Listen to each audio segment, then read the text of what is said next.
My husband and I were in Canary Islands on a trip that our daughter gifted us. During this joyful journey, something unexpected happened. We ran into my ex-fiancé, who is a doctor, along with the friends who stole him from me. They looked down on us and started talking badly about us. But when my husband asked, "Do you know who I am?" everything changed for them, and their lives took a turn for the worse. I'm Jenna, 51 years old, living with my husband, Julian. Our daughter, Maud, has become independent and is busy with her work and love life. She visits us occasionally and shares different stories, which makes us happy because she seems to be leading a fulfilling life. Maud is not Julian's child. Her real father passed away from illness when Maud was just 5 years old. It was a deeply sad time for us, and it took a long time to recover. However, thanks to a certain person, we were able to enjoy life again, though that same person would later betray us. 20 years ago, my husband suddenly collapsed and was rushed to the hospital for emergency care. A few months later, he passed away. At first, I couldn't accept this reality and spent my days in deep sadness, barely able to take care of Maud. Working was out of the question. My mother, who came to help from my parents' home out of concern, suggested that I see a psychiatrist. Dr. Austin, the psychiatrist who treated me, was incredibly understanding and kind. He and his father ran the clinic together, treating many patients as a two-person team. It was always busy because of the number of people needing help, but despite everything, Dr. Austin showed concern for Maud, who had suddenly lost her dad, and suggested she attend sessions with me. I was so caught up in my own problems that I didn't realize Maud was also hurting. I blamed myself, thinking I was a failure as a mom and wondering if things would be better if I weren't around. It's easy to lose sight of everything when you suddenly lose a partner you've been with for years. Dr. Austin never dismissed my feelings. He gave me medication and also provided emotional support. He told me, "Please come in right away if anything happens. If it's hard to come to the clinic, please call this number." He handed me a business card with his phone number on it. At first, I thought it might be a bother to call him, but I also knew I might need it in desperate times. Once, when I was feeling so low that I considered leaving this world and leaving Maud behind, I called Dr. Austin for help. He listened to my tearful words without interrupting, offering advice and encouragement that greatly relieved me. Just as I was about to hang up, he said, "If it's okay with you, I can give you my ID so you can send me messages." We started exchanging messages, and thanks to that, I gradually began to feel better. The days when I didn't think about my late husband became more frequent, and I eventually recovered enough to return to work. I sent Dr. Austin a message of gratitude, thanking him for everything. Then, to my surprise, he replied, "Jenna, if it's all right with you, I'd like to be there for you in your personal life too." I was shocked. I never imagined Dr. Austin had feelings for me. He said, "I understand you're a widow and heartbroken, but to be honest, I fell in love with you at first sight. I really like you and would never leave you. Would you consider being in a relationship with me?" His sudden confession took me by surprise. I wasn't aware of his feelings and couldn't believe he would want to pursue a relationship with a patient. Dr. Austin is handsome and well off, so I couldn't understand why he would be interested in a single mother like me. I shared my honest thoughts with him, but he assured me, "You're the only one for me. I can't even think about other women." Hearing this, and considering how much he had supported Maud and me, I decided to start dating him. In hindsight, it was risky for a doctor to pursue a relationship with a patient, especially someone like me, living far from the world of luxury. But despite these concerns, we continued our relationship for about a year. "I want to support Jenna and Maud for life," Austin said when he proposed. After discussing it thoroughly with Maud, we happily got engaged. Austin was very affectionate toward Maud, and they even went to the park together on weekends. One day, at the park, I met Kate again. Her mom, Sydney, and Austin were chatting the whole time. Austin was also great at getting along with the other moms, which made me trust him completely. Even though we weren't married yet, he was already involved with the mom friends, and I thanked him for that. Austin just laughed and said, "That's normal. Once we're married, it's the natural thing to do." I thought Austin was truly wonderful. Then one day, in the middle of our happy life, Kate said something that caught me off guard. She told me that Austin was going to be her dad soon, just like he was going to be Maud's dad. I was stunned for a moment but brushed it off, thinking it was just a child's imagination. Austin was great with kids, and I figured Kate just liked him and was pretending. So I didn't think much of it. But that night, everything changed. Austin told me, "I'm sorry, but let's forget about the marriage." I was confused and immediately asked him why. He confessed, "Actually, I've fallen for someone else." Maud's words flashed through my mind, and I asked, "Don't tell me it's Sydney, Kate's mom." Austin froze, his face turning pale. Seeing his reaction, I realized he had planned to break up with me without mentioning Sydney. It shocked me that he would go after a married woman, especially the mother of Maud's friend. I felt betrayed and pleaded with Austin, trying to hold back my tears. But he cut me off, shouting, "Shut up." I was stunned by his sudden change. Luckily, Maud was staying at my parents' house at the time. Austin then added, "Sydney is more beautiful than you, and we're more physically compatible.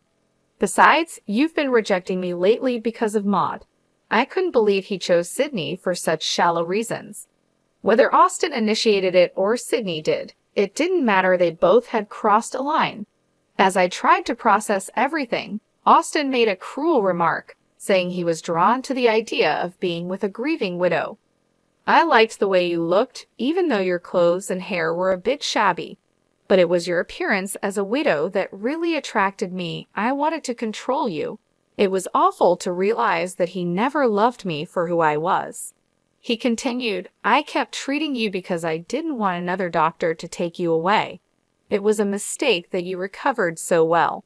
Maybe it's thanks to my skills as a doctor. I should have made sure you kept coming to the hospital." I was shocked and couldn't understand what he was saying. As Austin continued his hurtful words, I quickly became disillusioned with him. I had had enough and said, "Let's break up, and you'll pay compensation for breaking off the engagement." Austin looked surprised for a moment, but seemed eager to be with Sydney. "I'm a doctor, and money is no problem for me. Here, take it. With your poor appearance, you should go to a beauty salon. But since you'll be a single mother now, maybe not." And so, my relationship with the despicable Austin ended. I also demanded compensation from Sydney. She said, "Since you're a single mother, you'll need money. Fine, I'll donate this to you. In return, I'll take Austin without any hesitation. Bye, greedy poor person." I was never particularly close to Sydney, but I never imagined her character could be this bad. At this point, it seemed those two were a perfect match for each other. In fact, I even thought it was probably for the best that Sydney took Austin away. Later, I found out that Sydney got divorced, and within 3 months, both she and Austin had left town. However, since Austin's father's clinic was in the area, they likely hadn't moved far away. By the way, Kate, who was excited about Austin becoming her dad, ended up under the custody of Sydney's husband. Apparently, it was too difficult for Sydney's husband to raise Kate alone, so he also moved back to his parents' home. This news made Maud burst into tears. "I didn't want Austin to leave," she cried. More than being upset about Sydney taking Austin away, I was heartbroken to see Maud cry. I had never wished for someone's misfortune before, but after everything that happened, I sincerely hoped those two would be unhappy. Now, at 51, I'm very happy. I thought I was done with men, but then I met someone by chance and remarried. He's nothing like the despicable Austin, a truly wonderful man who cares deeply for both Maud and me. His name is Julian, and he's 55 years old. Although he's usually busy with work, he frequently makes time for our family. Now that Maud is independent and it's just the two of us, we're living like newlyweds. Then one day, he handed me something and said, "Here, take this and go enjoy Canary Islands." I received tickets to Canary Islands from Maud, who who had gotten a bonus at work. She even booked the hotel for us. Oh no, that's too much, I said, feeling overwhelmed. It was our first overseas trip. Aren't you coming with us, Maud? I asked. It's a token of my appreciation for all you've done, so go enjoy it together, she replied. We accepted Maud's kind offer and decided to go on the trip to Canary Islands. It was our first overseas trip as a couple, and it was incredibly fun. After a long day of sightseeing, we headed back to our hotel. Suddenly, I heard a voice. Huh, is that Jenna? I turned towards the voice and, to my surprise, saw Austin and Sydney, the ones who had betrayed me at the same hotel we were staying in. Who's that? Austin asked, pointing at Julian. He's my husband, I replied. Both of them started laughing. You remarried, but your new man looks, I don't know, kind of poor, they said, suddenly insulting Julian. It's true that Julian isn't fussy about his appearance and rarely wears brand-name clothes. Excuse me, but what brand is that outfit? Austin asked in a clearly condescending tone. When Julian mentioned the name of a clothing chain store, the two of them burst into laughter. What? You shop there? You're poorer than I thought. Unbelievable. Isn't that the store where only really broke people shop? They mocked a person they had just met, and was so shocked that I couldn't speak. You seem to be struggling with money, yet you're on a trip to Canary Islands. Are you sure it's okay? Austin questioned. Julian responded calmly. Actually, it's a gift from our daughter, which we're very grateful for.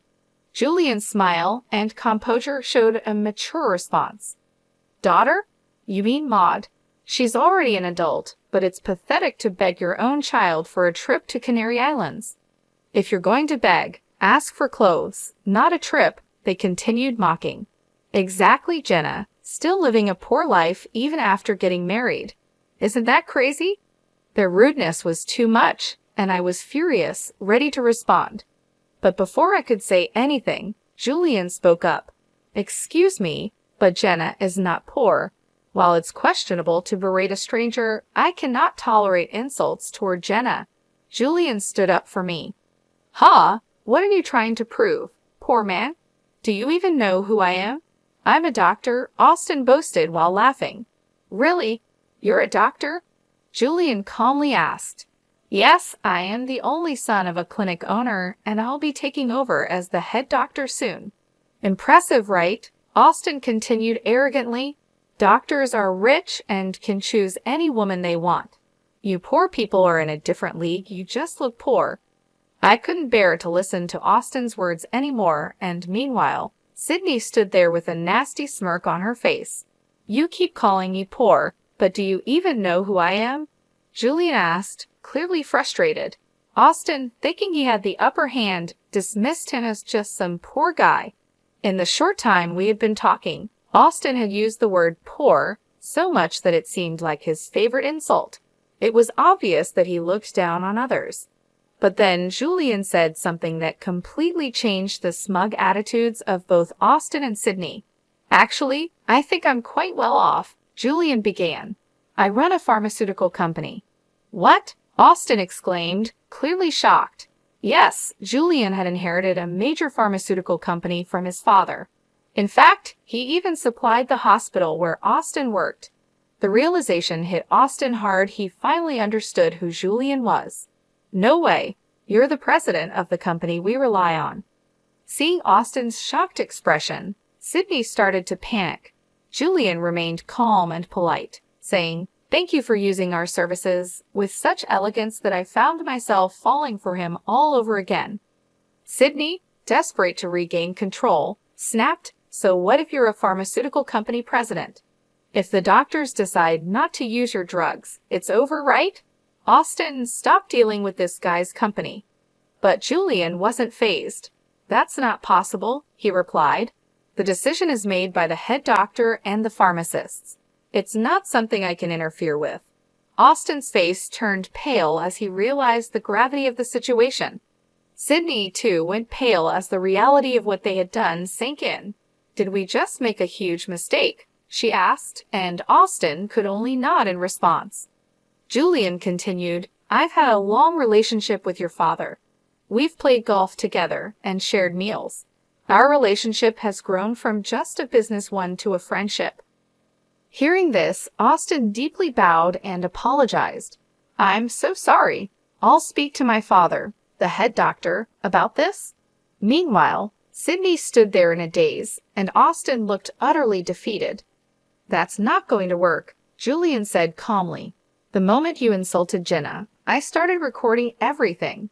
He had sensed the hostility in the air and had begun recording the conversation on his phone right away. "I really am sorry," Austin stammered.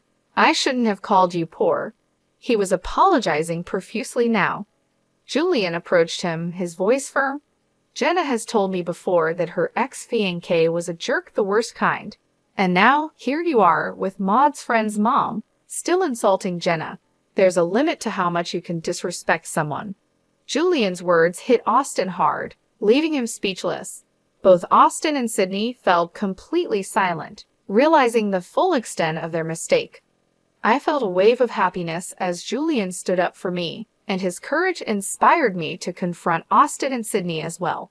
Ever since they got together, I had always thought Austin was just right for Sydney cheating while having a child and insulting people without a second thought. "You two are perfect for each other with your terrible characters," I said, my voice steady. "So thank you, Sydney, for taking such a lousy man off my hands." The two of them probably never expected me to speak up like that. I continued, "And what kind of nerve do you have, insulting someone you've just met, especially on vacation? My husband, no less, calling him poor and whatnot. How old are you both? Is your mind all right? To anyone watching, you two seem like the crazy ones." At my words, I saw a hint of realization cross their faces.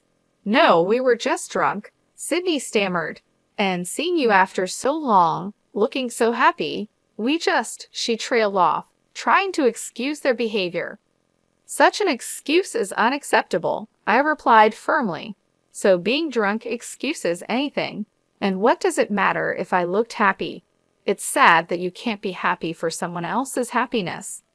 Julian addressed them calmly but firmly. "We might never meet again, but don't ever say such terrible things again." With those parting words, we walked away, leaving them standing there, still trying to apologize. As we left, I could hear them saying, "I'm really sorry," over and over. Julian, still angry, decided to send the recording he had made to Austin's father. Not long after, Austin's dad called. After Julian explained the situation, it was clear that Austin's father was furious. Having met him a few times, I knew he was a strict man, and this news would not sit well with him. I could easily imagine Austin facing the wrath of his father. After their conversation, Austin's dad called us to apologize and said he would deal with Austin. Then he hung up. For Austin and Sydney, it must have been the worst Canary Islands trip ever. If they hadn't confronted us that day, we could have been enjoying ourselves at the hotel instead. A few days later, something unexpected happened. Austin's dad, along with Austin and Sydney, showed up at our house.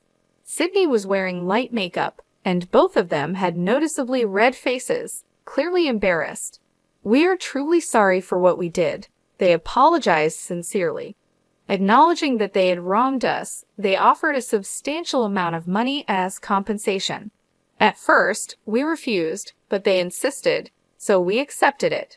After that, the three of them left. Later, Austin's dad told Julian that Austin and Sydney had gotten divorced. It turned out that Austin's father had pressured them into it. He had never approved of their marriage from the start. Moreover, Austin was supposed to take over the family clinic, but that plan was now off, and he even faced a salary cut. As for Sydney, I didn't know what became of her afterward, but I recently heard a rumor that she was spotted working in a mature women's delivery service, looking quite haggard and struggling. Who could have imagined such an ending for someone who abandoned her child and stole her classmate's mom's fiancé? But I thought it was their responsibility to deal with the consequences of their actions. As for us, we felt upset after that incident, but after a good night's sleep, we felt refreshed and enjoyed the rest of our Canary Islands trip.